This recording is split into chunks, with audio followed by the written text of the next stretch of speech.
Hello கார்த்தியா, ஆமா நீங்க தாய்லாந்துக்கு ஒரு இல்லீகல் பார்சல் நீங்க அனுப்பியிருக்கீங்க. அதுக்காக உங்களை டிஜிட்டல் அரெஸ்ட் பார்சலா? சிபிஐல இருந்து உங்களை கான்டாக்ட் பண்ணுவாங்க. ஃபர்தர் இன்வெஸ்டிகேஷனுக்கு ரெடியா இருங்க. அவங்க கேட்குற டீடைல்ஸ் பூரா கொடுங்க. சார் இல்லை சார், நான் அதுவும் பார்சல் தான் அனுப்பல சார்.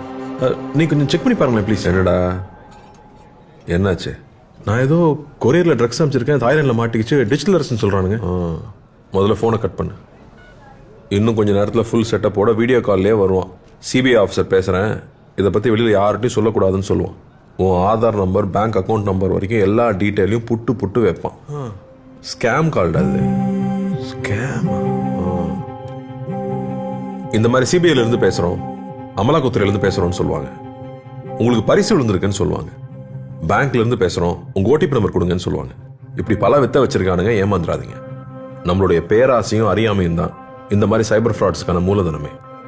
டிஜிட்டல் அரெஸ்ட்டுங்கிற ஒரு சட்டமே நம்ம சட்டத்துறையில் இல்லை, நம்ப வேண்டாம். இதில் மக்கள் பல கோடி ரூபாய் ஏமாந்துருக்காங்க. இதில் ஏமாந்தவங்க சின்னவங்க பெரியவங்க, படித்தவங்க படிக்காதவங்கன்ற பேதமே இல்லை. வீட்டில் இருக்கிற எல்லாரையும் எஜுகேட் பண்ணுங்க, முக்கியமாக பெரியவங்க. Let's build a safer digital world.